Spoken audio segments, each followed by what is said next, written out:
Magandang araw, klase. Ngayong araw, ang tatalakayin natin ay tungkol sa psychosocial development theory ni Mr. Erik Erikson. Magbasa, makinig, matuto at magsaya. Ako si Binibining Menya. Handa na ba kayo? Tara na, umpisa na nating isa-isahin at pirapirasuhin ang mga detalyeng nakapaloob dito. Katulad ng binanggit ko kanina, ang ating talakayan ay iikot lamang muli sa psychosocial development theory ni Mr. Erik Erikson. Particular na sa stage 2 o mas kilala bilang autonomy versus shame and doubt. Kamakailan lang natalakay na natin ang unang stage o mas kilala bilang trust versus mistrust. Sa stage na to, mahalaga na mabuo sa isip at puso ng bata yung tiwala niya sa mga taong nakapaligid sa kanya. Para mabuo yung tiwala na yon, dapat maibigay ng mga caregivers yung tamang pagmamahal, tamang pag-aaruga, tamang pagtrato, tamang pag-asikaso doon sa bata. Sa kabilang banda, kapag hindi naman nabuo sa isip at puso ng bata yung tiwala, maaaring madala niya ito sa mga susunod pang stages at ang mangyayari is mawalan siya ng tiwala sa mga taong makasasalamuhan niya, which is makaapekto talaga sa buhay na bubuin niya. Ngayon, tara na at alamin natin kung ano ba ang stage 2, autonomy versus shame. Autonomy versus shame, as toddlers ages 1 to 3 years old begin to explore their world. They learn that they can control their actions and act on their environment to get results. Nabanggit dito na nagsisimula na silang explore yung mundo na mayroon sila.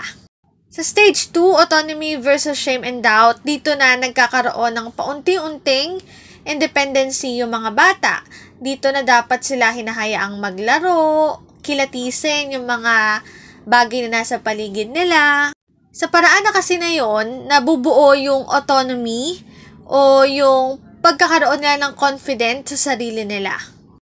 Sa kabilang banda, kapag naman hindi hinayaan yung mga bata na mag-explore sa mundo nila, sa kapaligiran nila, ang mangyari ay madedevelop yung shame and doubt.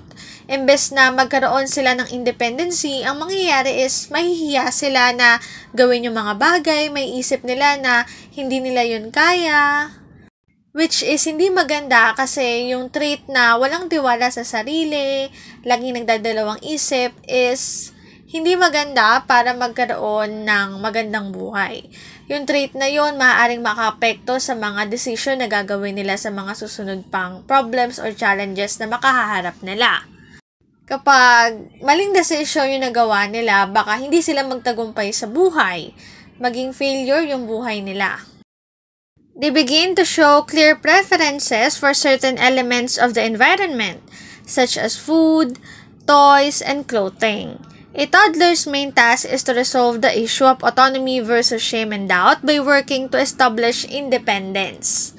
Yung mga bata na under ng autonomy versus shame and doubt or stage 2, dapat hayaan sila na kahit papaano ay maging independent, lalo na kung maliit na bagay lang naman, tulad nga ng kung ano yung gusto nilang pagkain, ano yung gusto nilang almusal, ano yung gusto nilang laruan, o kaya naman ano yung gusto nilang isuot, anong kulay yung damit, kung magpapantalon ba sila o dress, o kaya naman magpapalda ba sila. Dapat bigyan sila ng pagkakataon na magdesisyon sa sarili nila kasi maliit na bagay lang naman yun at mapapractice sila na maging independent. This is the me-do-it stage. For example, we might observe a budding sense of autonomy in a 2-year-old child who wants to choose her clothes and dress herself.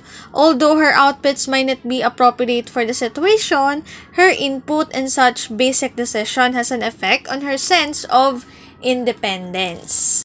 Ang binigay na halimbawa dito is hayaan daw yung mga bata na under ng autonomy versus shame and doubt na age range na mamili kung ano yung gusto nilang damit at suotan yung sarili nila.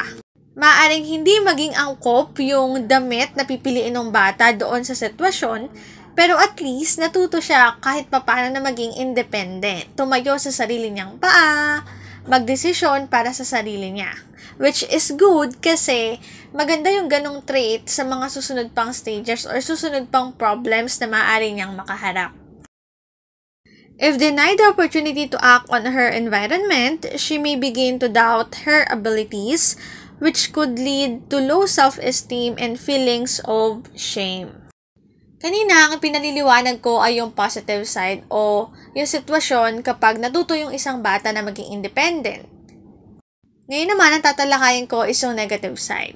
Kapag ang isang caregiver hindi niya hinayaan na mag-explore yung isang bata, magdesisyon yung isang bata, ang maaring maging result nun is paglaki niya, mawala na siya ng tiwala sa sarili niya. Magdadalawang isip siya kung kaya niya ba yun, kung kaya niya bang gawin yun, kung kaya ba ng ability niya yun.